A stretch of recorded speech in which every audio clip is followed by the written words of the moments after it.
Hello Aquarius, Sun, Moon, Rising, and Venus signs. Kamusta kayo? Sana po'y nasa mabuti kayong kalagayan. Welcome back po sa Star Tarot. Kung bago kayo rito, welcome din kayo. Thank you sa inyong support. I truly appreciate it. God bless you all. Aquarius, this is going to be your silip for 2025. Titignan po natin dito yung major energy ninyo for each month, no, for the entire year. So, kukuha tayo ng isang card for each month. So, that's for January, February, March, April, May, June, July, August, September, October, November, December. Okay, ang gulo. Nakakaloka. Ayan. So, tingnan natin. Paunang, ninyo card for January. We have 7 of Swords. Ayan. So, warning.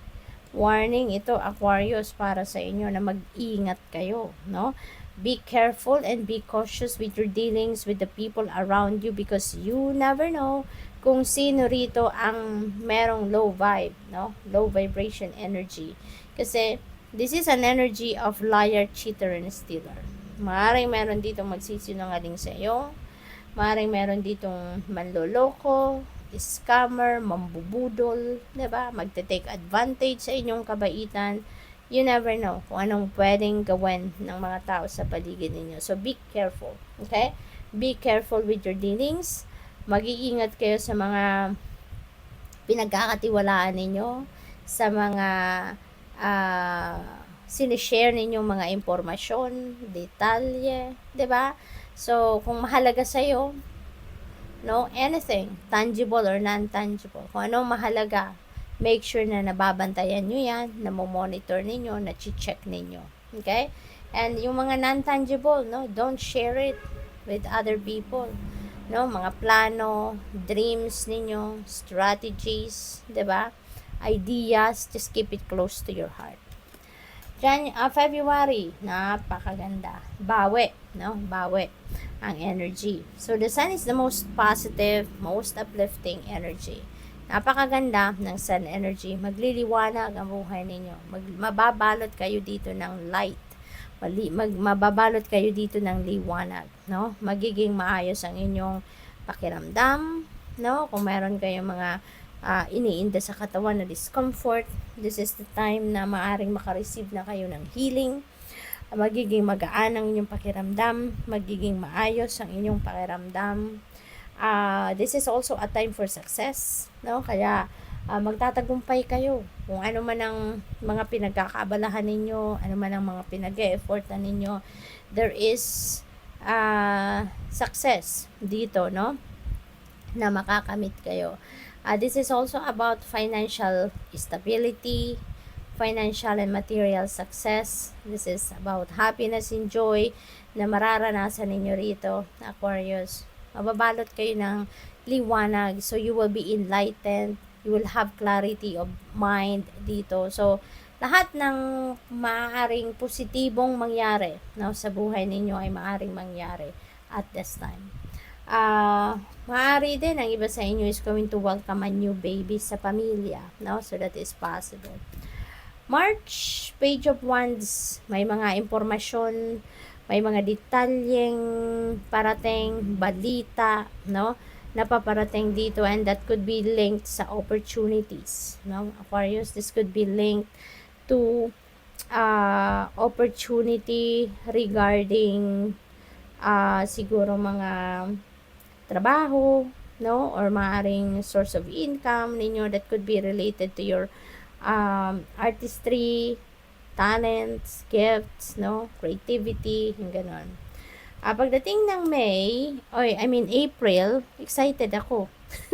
May agad. So, this is April, this is another news coming in. So, maraming balita ang paparating. Kaya, around those times, no, March and April, dapat lagi kayong nakabantay, no, sa inyong mga communication lines. Lagi ninyo chine-check mga emails ninyo, call history ninyo, yung mga text ninyo, mga PM, DM, yung gano'n, because maaaring dyan dadaan, mga balita sa inyo, that could be related to opportunities. Ito, baka may mga pinagtatanong kayo, may mga research kayong ginagawa, maaaring may mga impormasyong parating na sa inyo dyan, na maaaring makatulong, sa inyo, sa inyong sitwasyon, sa inyong pagdedesisyon, or kung ano pa man, So, pagdating ng May, meron kayong selebrasyon. Maaaring meron kayo ditong tagumpay na nakamit, May maaaring meron kayong mga accomplishments, achievements, personal, na isa-celebrate ninyo, or maaaring pamilya, Baka meron kayong project as a family at maaaring mapagtatagumpayan na ninyo yan at that time, kaya that is calling for celebration. Possible din na meron ditong reunion ng pamilya, magkakaibigan, kasalan, maaaring may ganon, fiesta, pero narinig na fiesta, so maaaring meron ditong fiesta celebration na dadaluhan kayo, paghahandaan, or baka merong engagement, yung mga ganon. So, this is definitely a fun time para sa'yo, So, enjoy ninyo yan. We have June. Wow, napakaganda. This is World Energy. This is a time for celebration, accomplishments, achievements, Panahon ito ng tagumpay ninyo, This is a time for success para sa inyo, Aquarius. Kaya kung ano man yung mga pinagtrabahuan ninyo, yung pinagsikapan ninyo, maaaring meron dito kayong mga ginawang proyekto na matagal na, Finally, maaaring sa ngayon, mapagtatagumpayan nyo na yan. Maaaring sa ngayon, you're going to succeed, 'di ba? At maa-accomplish nyo na yan. So, yun, that is a call for a celebration as well. Travel also is, maaaring maganap dyan. Baka magta-travel across the globe ang iba, international travel, maaaring yan ay related sa expansion, pag-aaral, trabaho, diba? Baka ang iba sa inyo, baka mangingibang bansa para magtrabaho or mag-migrate, maaaring ganon ang ganap dyan for some of you. New opportunities also coming your way, diba? Kasi this is also about new beginnings.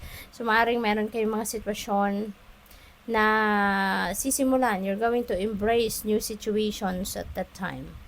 Pagdating ng July, we have 6 of Pentacles. Okay? Maaaring ang iba sa inyo dito, kailangan siguro ng financial support, kailangan ng financial help, Kailangan ng advice, opinion ng iba. So, whatever you need, that will be met, So, pag meron pangangailangan, huwag kayong mahiyang humingi ng tulong, assistance, At we are all entitled for help. Okay? We are all entitled for help. Yan ang lagi nating tatandaan. So, whatever it is that you need at that time, makukuha ninyo yan, Pagdating ng August, Queen of Swords, decluttering time para sa inyo, Aquarius. So, siguro, panahon dito kasi, maaaring meron kayong mga lalapitan ng mga tao, kaibigan, kamag-anak, katrabaho, kakilala, whatever. At maaaring dito ninyo makikita sa panahon na ito kung sino yung mga taong very supportive of you. Sino yung mga taong handang tumulong sa'yo. Sino yung mga taong willing na damayan ka sa kahit anuman ang klaseng pinagdadaanan mo. Kaya pagdating ng August, maaaring dito ka na magkakaisip-isip, Maaaring marirealize mo na dito na there are some people or even situations sa buhay ninyo na kailangan mo nang tanggalin sa buhay ninyo. Maaaring nadismaya ka, maaaring na-find out mo na hindi ito mga authentic na kaibigan, hindi ito totoo sa'yo. Diba? Kung may kailangan lang sa'yo, maganda ang pakisama, pero kapag ikaw nangailangan, wala, galit sa'yo, hindi malapitan, yung mga ganon. So, this is the time na maaaring ninilay-nilay ka, mag-iisip-isip ka, magmumuni-muni ka of who are the people na puputulin mo na yung connection mo or puputulin mo na yung cords between you and them, no? So, tatanggalin mo na dito yung mga tao, bagay, sitwasyon that doesn't serve your highest good. So, that's good.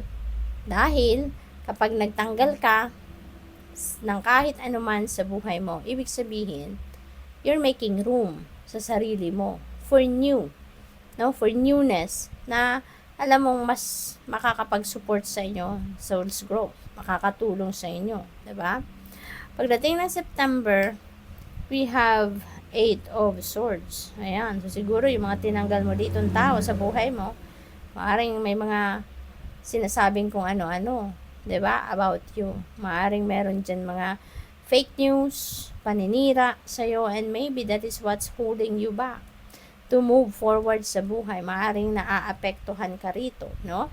Ng mga paninira nila, ng mga kung ano-anong mga sinasabing negative comments at maaring nakakarating sa'yo. Pero, lalahanin mo, Aquarius. Who cares? 'Di ba? Who cares? Kayo lang ang tanging nakakaalam kung sino kayo, kung ano kayo, kung ano yung mga talents, skills, and gifts ninyo, what your capabilities are, kung ano ang mga kakayanan ninyo. Kayo lang yun. Ikaw ang tanging nakakakilala sa sarili mo ng totoong ikaw. Kaya, kang maniniwala sa kanila, no? Yung mga paninirang yan, or kung ano-ano mga fake news na ginagawa ng mga tao sa inyo, wag mo nang pansinin as much as possible. Kasi it's not going to help you. 'Di ba? Kita mo nga kung 'yun ang inyong sitwasyon rito, 'di ba? It's holding you back. Kasi ibig sabihin, na-intimidate ka din, naaapektuhan kay na negative way. 'Di ba? Kaya nag-hold back ka. Imbes na magpatuloy ka sa focus sa kung ano man ang mga trabaho ninyo, negosyo ninyo, ano man yung mga endeavor ninyo, imbes na magtutuloy-tuloy ka, parang naaapektuhan ka, nag-hold back ka, napipigilan ka. Yung parang you're being restricted, no, by those comments, no, ng ibang tao sa iyo. So, wag ninyong wag na ninyong bigyan ng panahon, atensyon ng mga yon, because mapipigilan ka lang ng mga yan, no? At mas the more na wala kang ginagawa, the more na hindi ka nagtatagumpay sa kung ano man ang mga ginagawa ninyo, mas lalo lang silang matutuwa, hindi ba? Kasi naaapektuhan ka nila in a negative way at yun ang pakay nila sa iyo. Kaya wag mo silang pasayahin. No, Aquarius, wag mo silang pasayahin. Focus on yourself. Focus on what you are doing sa buhay, no? Ninyo, magpursige kayo lalo, no? Magpursige kayo lalo, magsikap kayo lalo para na magtagumpay ka, no? At hayaan mo sila, bahala sila, 'di ba?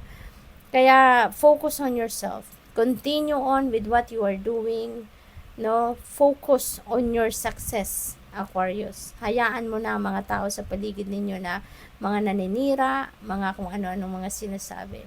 No, they don't deserve your time. Okay? At wag mong maliitin din ang sarili mo. Because we are all created equal.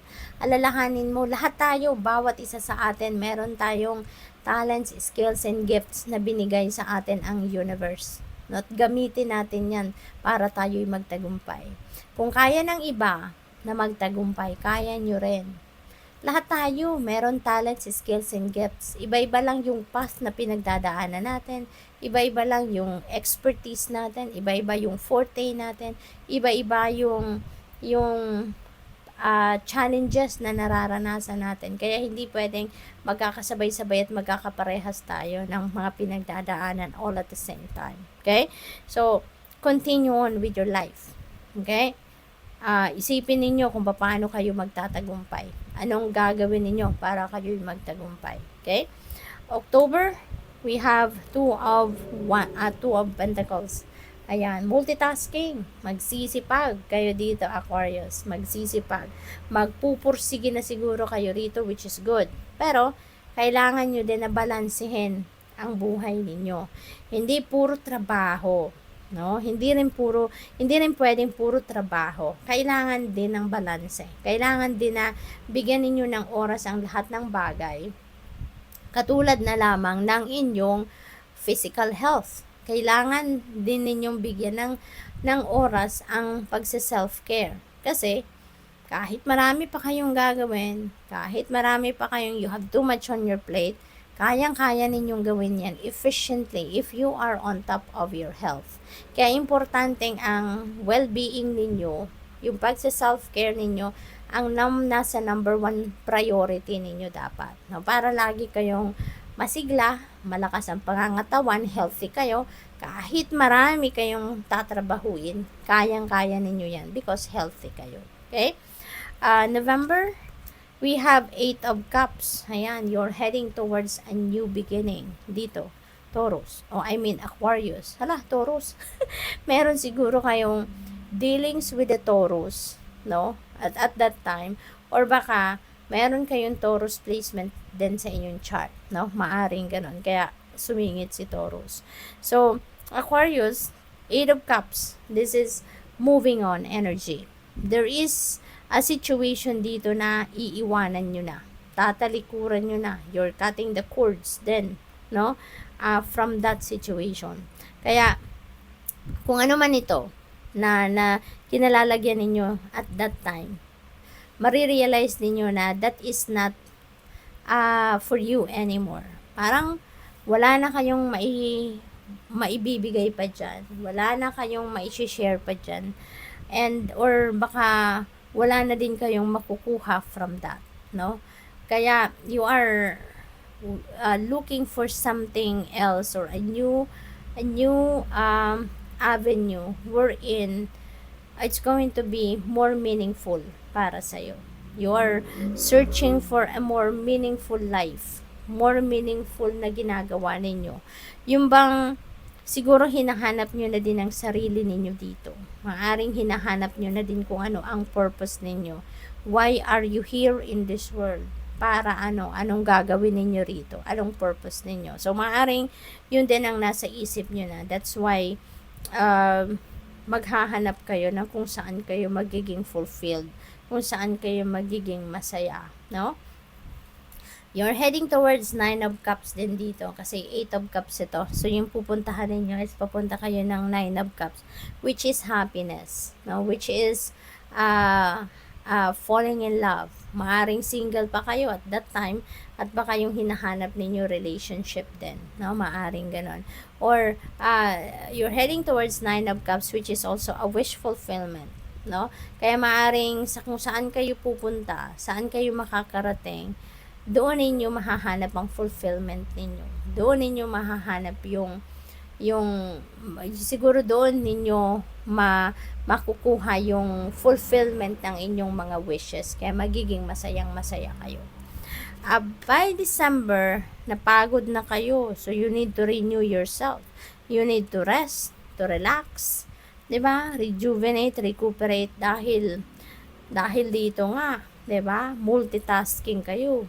You have too much on your plate. Kaya sobra talagang pagod kayo at the end of the year, no? Dito, time for accomplishment and achievement. Sobrang pagod nyo na rin dyan. Kaya, kailangan nyo nang magpahinga. Before the end of the year, you need to renew yourself. So, it's time to take a time out, no? Time out muna kayo, Aquarius. Mas mahaba-haba pa rin yung lalakbayin ninyo come 2026, diba? Kaya before the end of the year 2025, magpahinga na kayo. Okay? Paghandaan na ninyo ang bagong taon kasi bagong challenges na naman sa buhay, bagong mga aktibidad na naman ang pagkakaabalahan ninyo, kaya mag-rest kayo. It's time to replenish, it's time to rejuvenate, recuperate, and recharge yourself. Okay? So, thank you for watching Love and Light. Namaste.